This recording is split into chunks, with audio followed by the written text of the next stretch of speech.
नमस्कार दोस्तों, province GS study में आपका स्वागत है। मैं हूं सतीश गौर। कैसे हैं आप लोग? उम्मीद करता हूं आप स्वस्थ होंगे, मस्त होंगे। आज मैं खुश हूं कि हमारा जो यूट्यूब चैनल है प्रोविंस जीएस स्टडी, ये पहले एक सब्सक्राइबर था, एक से लेकर 100 सब्सक्राइबर के आसपास हमारी होने वाली है। और मैं बहुत खुश हूं कि आप सभी का प्यार और सहयोग मिला। और हमारा जो पढ़ाने का जो टारगेट है और जो पढ़ाने का हमारा जो तरीका है आपके समझ में आ रहा है, ये हमें बहुत खुशी की बात है। और हमारा जो आपके लिए जो टारगेट है, केवल एक ही टारगेट लेकर मैं चल रहा हूँ कि जीके जीएस को आपके समक्ष एक सरल वे में प्रोवाइड करना, जो कि जीके जीएस को याद करने का एक स्टूडेंट्स के लिए काफ़ी दिक्कत भरी पॉइंट रहता है। कि काफ़ी मेरे पास कमेंट आते हैं कि सर जीके जीएस को किस तरह से हम सरल वे में याद करें।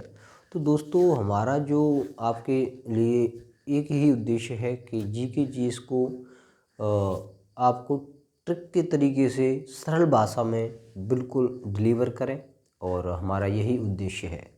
और आप लोगों का हम पे विश्वास है, तो आपका जो विश्वास है हमारे प्रति, इसीलिए हम आगे बढ़ रहे हैं धीरे धीरे। और आपकी हमारी जो पढ़ाई है, टीचिंग स्टैंडर्ड आपकी समझ में आ रहा है, तो प्लीज़ लाइक, कमेंट और सब्सक्राइब करें और हमारे चैनल को आगे बढ़ने में सहयोग प्रदान करें।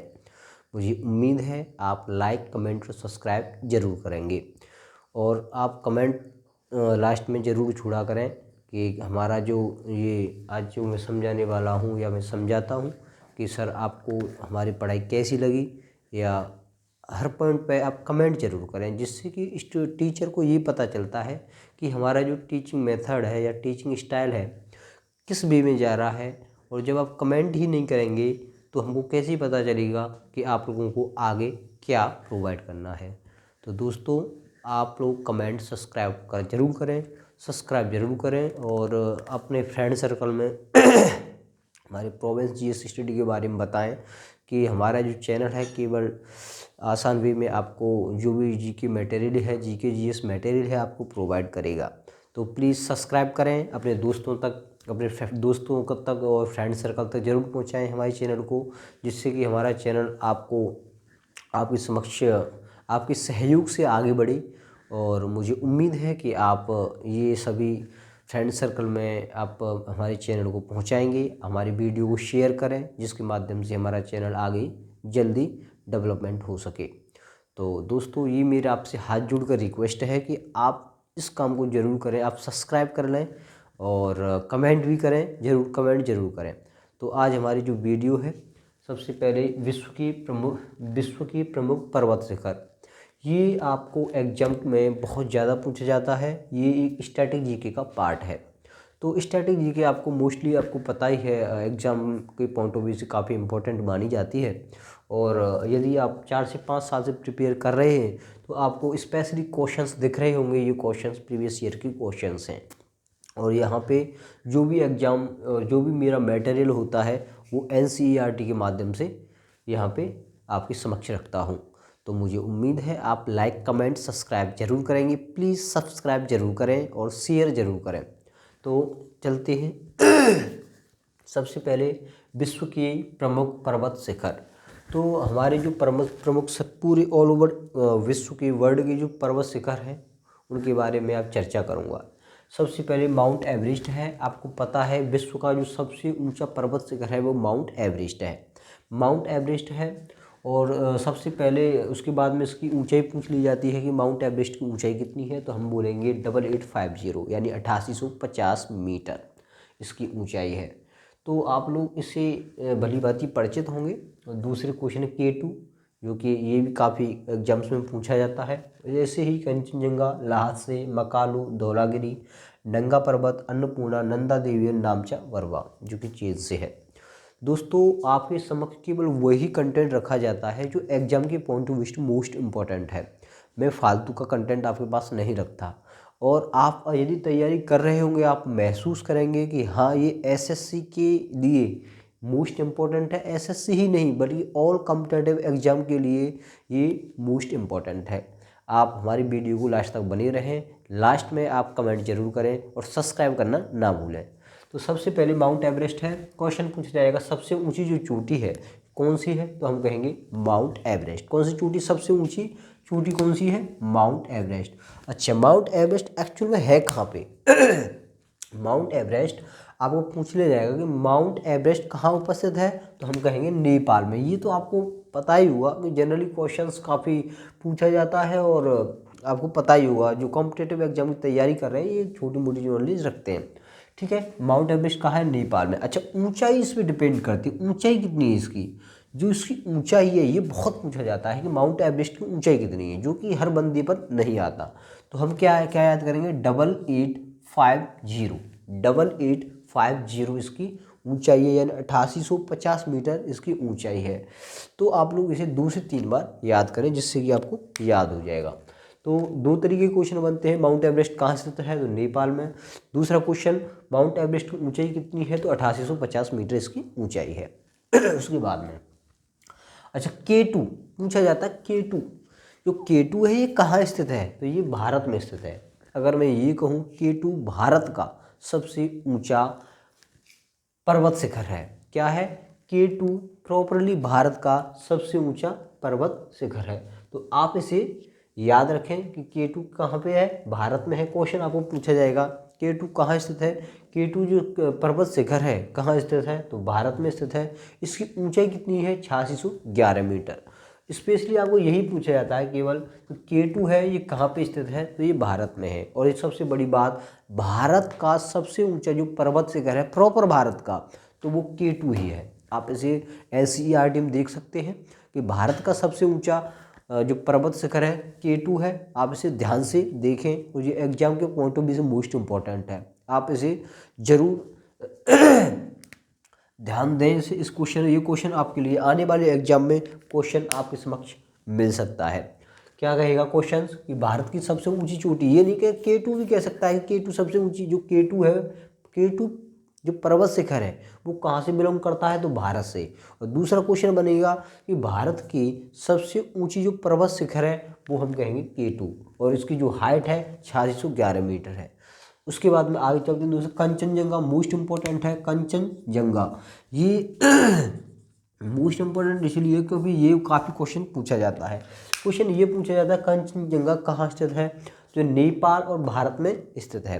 कहाँ पे, नेपाल और भारत में स्थित है। कंचनजंगा कहाँ पे, नेपाल और भारत। कंचनजंगा कहाँ पे, नेपाल और भारत। इसकी जो ऊंचाई है वो है 8598, यानी 8598 इसकी ऊंचाई है। अच्छा, क्वेश्चन हमारे जो एग्जाम में आता है कि जो नेपाल है, नेपाल कहाँ पे है, सॉरी कंचनजंगा कहाँ पे है, तो हम कहेंगे कंचनजंगा कहाँ पे है, मणिपुर में। कंचनजंगा कहाँ पे है, मणिपुर में। तो आप लोग इसे ध्यान रख सकते हैं, मणिपुर। तो ये क्वेश्चन काफ़ी पूछा जाता है और इसे एक बार चेक कर लीजिएगा कि ये क्वेश्चन सही है या वो है। लेकिन ये क्वेश्चन कंचनजंगा भारत और नेपाल दोनों की सीमा साझा करता है, और आप इसी क्वेश्चंस को मोस्ट इम्पोर्टेंट में रखें क्योंकि काफ़ी अच्छा क्वेश्चन है और ज़्यादा से ज़्यादा पूछा जाता है कि कंचनजंगा कहाँ पे है, नेपाल और भारत में। कंचनजंगा की ऊंचाई 8598 मीटर, कितनी है, 8598 मीटर। आप 2 से 3 बार रिवाइज करें कि इसकी ऊंचाई कितनी है, 8598 मीटर। और कंचनजंगा स्थित है नेपाल और भारत में, आप इसे ध्यान रखें। उसके बाद में लाहत्सी, लाहत्सी नेपाल। देखो लाहत्सी हम याद रखें, जो लाशें काफ़ी ज़्यादा, जो लाशें नेपाल में जो ऐसा भूकंप आया था वहाँ पे क्या हो गया था, बहुत सारी लाशें बिछ गई। तो लाहत्सी यानी लाशें कहाँ बिछ गई थी, नेपाल में। कितनी, 8501, आप इसे ध्यान रखें। उसके बाद में है मकालू पर्वत, मोस्ट इंपॉर्टेंट है। मकालू ये काफ़ी पूछा जाता है, मकालू पर्वत कहाँ पे है, तो मकालू पर्वत नेपाल और चीन पे सीमा में आता है। मकालू पर्वत कहाँ पे आता है, नेपाल और चीन की सीमा में पड़ता है। इसकी जो ऊंचाई है 8491 मीटर है। कितनी है, 8491 मीटर। देखो मकालू से कैसे याद करें, मकालू यानी मलूक यानी सुंदर। देखो मैं आप लोगों के लिए एक अच्छी ट्रिक बनाने की सोच रहा हूँ, यदि आपको याद रह जाए तो। देखो मकालू, मकालू आप इसे मकालू कह दें या माँ को हटा दें, माँ को हटा दें, केवल कालू रह जाएगा। क्या रहेगा? माँ को हटा दें, केवल कालू रह जाएगा। तो नेपाल और चीन में काले व्यक्ति नहीं मिलते हैं, तो कालू यानी अगर मैं माँ मच्छी को हटा दूँ यहाँ से तो क्या रह जाएगा? कालू रह जाएगा केवल। तो काले आदमी कहाँ नहीं मिलते हैं? नेपाल और चीन में नहीं मिलते। सपोज हम याद कर रहे हैं एक मेथड से, कालू यानी काले आदमी, कालू यानी काले आदमी कहाँ नहीं मिलते? नेपाल और चीन में नहीं मिलते हैं। तो ये आपके लिए सरल वे में याद हो जाएगा। क्वेश्चन नंबर इसके आगे चलते हैं। धौलागिरी, धौलागिरी कहाँ से बिलोंग करता है? नेपाल से। धौलागिरी कहाँ से बिलोंग करता है? नेपाल से। आप इसे कैसे याद कर सकते हैं? धौलागिरी, धौलागिरी कहाँ से? नेपाल से। देखिए एक धेला भी गिर जाता है नेपाल के व्यक्तियों का, उसे तुरंत उठा लेते हैं। धौलागिरी, एक धेला भी गिर जाता, धेला पैसा धेला रखा करो, ये गांव की भाषा में अक्सर यूज करते हैं। अरे भाई कुछ ना कुछ पैसा धेला तो रखा करो अपने पास। तो धौलागिरी, तो धौलागिरी धेला भी उसका गिर जाए ना, पैसा धौला, देखो गांव की भाषा में पैसा धेला एक लैंग्वेज जैसे बोलते हैं। तो धौलागिरी तो एक भी धेला गिर जाए उसका तो नेपाल के लोग तुरंत उठा लेते हैं उसको। क्या करते हैं? नेपाल के लोग तुरंत उठा लेते हैं। एक भी धेला गिर जाए उसका, धेलागिरी, तो नेपाल के लोग क्या करते हैं? उसे तुरंत उठा लेते हैं। या दूसरा ऐसे ट्रिक मैं बताऊं कि जो गिरी, गिरी माने गिरना, तो नेपाल के लोग कभी गिरते नहीं है। गिरी मतलब होता है गिरना, गिरी मतलब होता है गिरना। यहाँ पे लिख रहा है गिरी, तो मैं केवल गिरी को उठाता हूँ, तो गिरी का मतलब होता है गिरना। तो नेपाल के लोग क्या नहीं करते हैं? गिरते नहीं हैं, कभी कहीं भी गिरते नहीं हैं। तो आप इस तरीके से भी याद कर सकते हैं। उसके बाद में नंगा पर्वत है। नंगा पर्वत मोस्टली भारत में ही है। ये भी मोस्ट इंपॉर्टेंट क्वेश्चन चलता है कि नंगा पर्वत कहाँ से बिलोंग करता है। तो नंगा पर्वत भारत में है। इसकी जो ऊंचाई है 8126 मीटर है। आप इसे याद कर सकते हैं। उसके बाद अन्नपूर्णा, नेपाल। अन्नपूर्णा है नेपाल में, एक पर्वत है अन्नपूर्णा, उसका जो पर्वत है बिलोंग करता है नेपाल से। और इसकी जो ऊंचाई है 8078 मीटर ऊंचाई है उसकी। अन्नपूर्णा क्या है? अन्नपूर्णा। देखो यहाँ से याद रखें, अन्न ना है और यहाँ नेपाल है। अन्नपूर्णा यानी अन्नपूर्णा यानी अन्नपूर्ण है, यानी अन्नपूर्ण है, यानी अन्न पूरा है। कहाँ पे? नेपाल में। यानी अन्न, अन्न माने क्या होता है? अनाज। अन्न पूरा है, अन्न पूरा है कहाँ पे? नेपाल में। अन्न का मतलब होता है अनाज, अन्न का मतलब होता है अनाज। अन्नपूर्णा यानी अन्न पूरा है कहाँ पे? नेपाल में। क्योंकि नेपाल एक छोटा सा देश है, जितना उगाते हैं अन्न उतना ही वो अपने देश में पूर्ण हो जाता है, मतलब कहीं से लेने की जरूरत नहीं होती। तो अन्नपूर्णा यानी अन्न पूरा है कहाँ पे? नेपाल में। क्योंकि नेपाल छोटा सा देश है और वहाँ पे अपने जो गांव के लोग उगाते हैं या शहर के गांव के जो भी उगाते हैं किसान, तो वहाँ पे अपने देश के लिए उनकी पूर्ति हो जाती है। तो अन्नपूर्णा, अन्न पूरा है कहाँ पे? नेपाल में। उसके बाद में नंदा देवी, आप मोस्ट इम्पोर्टेंट पे रखें से, ये भारत में है और इसकी जो ऊंचाई है 7817 मीटर है। उसके बाद में नामचा बरवा, ये चीन में है, इसकी ऊंचाई 7756 मीटर है। नामचा बरवा से अब याद रखें, नामचा बरवा, ये नाम से ही बर्बाद हो जाते हैं चीन के लोग। भारत का नाम सुनते ही क्या हो जाए? नामचा बरवा, नाम से, नाम सुनकर बर्बाद हो जाते हैं। इसे ट्रिक लिखो, नाम सुनकर बर्बाद यानी बर्बाद हो जाते हैं। कौन? चीन के लोग। आप इसे इस तरीके से याद कर सकते हैं।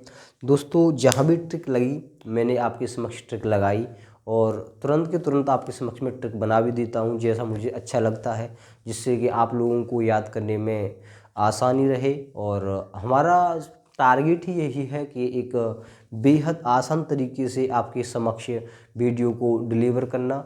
और आप सभी को मेरी जो वीडियो है पसंद भी आई होगी। दोस्तों आप लोगों को मेरी वीडियो पसंद आए तो आप लोग लाइक, कमेंट और सब्सक्राइब जरूर करें। और हमारा चैनल नियर बाई 100 सब्सक्राइबर के आसपास आ गया है।